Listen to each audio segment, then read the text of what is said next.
আসসালামু আলাইকুম বন্ধুরা, মিতু বলছি চায়না থেকে। আজকে চলে আসলাম চায়না গুয়াংজুতে বাচ্চাদের শিশু পার্কে। এই পার্কটা ঘুরে দেখাচ্ছি যে এখানে আসলে বাচ্চাদের জন্য কত সুন্দরভাবে তারা বিভিন্ন রাইড বানিয়ে রেখেছে, বিশাল বড় সেফটি সহকারে। আমাদের পার পার্সন টিকিট গেল। I am coming, you can play. So আমি আমার ফ্রেন্ডের বাচ্চা ইজানকে নিয়ে আসলাম। ও বায়না ধরছে।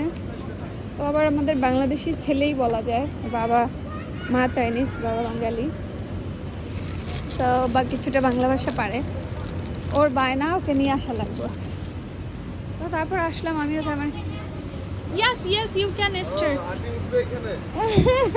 না, ও মাই গড।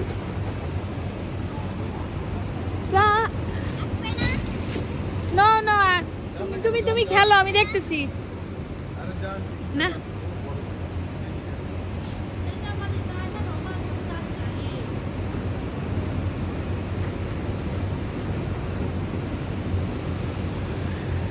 তো আমাদের ইজান ভিতরে চলে গেল, এখন আসবে সে। ঘুরে ঘুরে ঘুরে ঘুরে ঘুরে দেখি। এক সাইড ওঠার জন্য রাখছে আর এক সাইড নামার জন্য। ইজান ওরা এক সেকেন্ড থাকে না। তো এই হচ্ছে বিভিন্ন ride counter.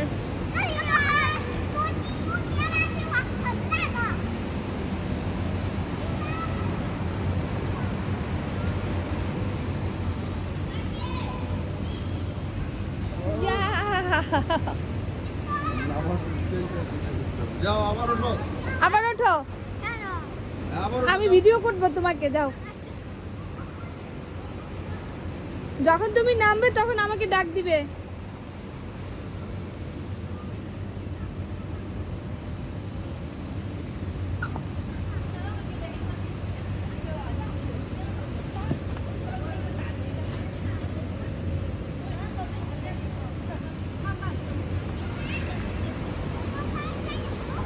Sir, Ijan ready? You can start now. Wow, Ijan is coming. Yeah. Hi দাও।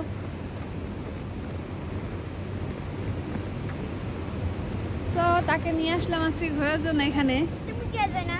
হ্যাঁ, তুমি খেলবে না? এখানে বসুন তো, চেয়ারে বসুন। আমি কি বাচ্চা? আমি বড় হইছি না? আর ওই চেয়ারে বসুন, চেয়ার তো বড়। কে কেন বড়? তো দেখেন বন্ধুরা, চায়নাতে আসলে বাচ্চাদেরকে পার্কে শুধু ঘোরার জন্য না, এখানে কিন্তু শেখানো হয়। এই যে ডেকোরেশনটা দেখছেন, এখানে কিন্তু স্টোভ আছে, ছোট্ট গ্যাসের চুলা আছে, ফ্রাই প্যান আছে, অয়েল আছে, অ্যান্ড হচ্ছে সল্ট আছে। অর্থাৎ এখানে বাচ্চাদেরকে শেখানো হয় কীভাবে তারা রান্না করবে ছোটোবেলা থেকেই। পাশে কিচেন আছে, র্যাক আছে, কিচেনে কীভাবে তারা ভেজিটেবল কাটবে, অন্য অন্য আইটেমগুলো কীভাবে কফি বা মেকিং করবে, সব কিছুই এখানে শেখানো হয়। একটা পার্ক শুধু তাদের জন্য পার্ক না, একটা পার্ক হচ্ছে ফ্যামিলি এন্টারটেনমেন্ট, বাচ্চাকে লার্নিংয়ের ব্যাপার, এবং সাথে এখান থেকে আর্নিংও করতেছে। আর একটা পার্কে শুধু দেখেন, শুধু বাচ্চারা না, তার প্যারেন্টসরাও হচ্ছে এখানে অ্যালাউ, তারাও প্লে করতে পারবে, বাট শু রাখার ব্যবস্থা বাইরে।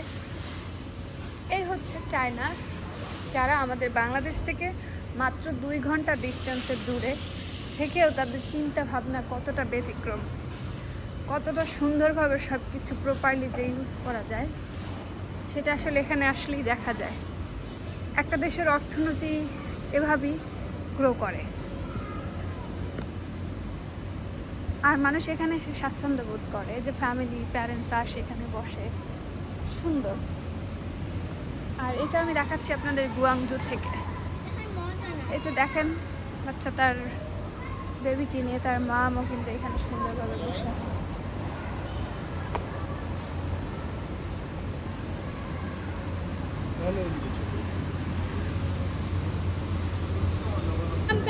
Come. Yeah. অনেক মজা। আচ্ছা, তাহলে আবার খেলো।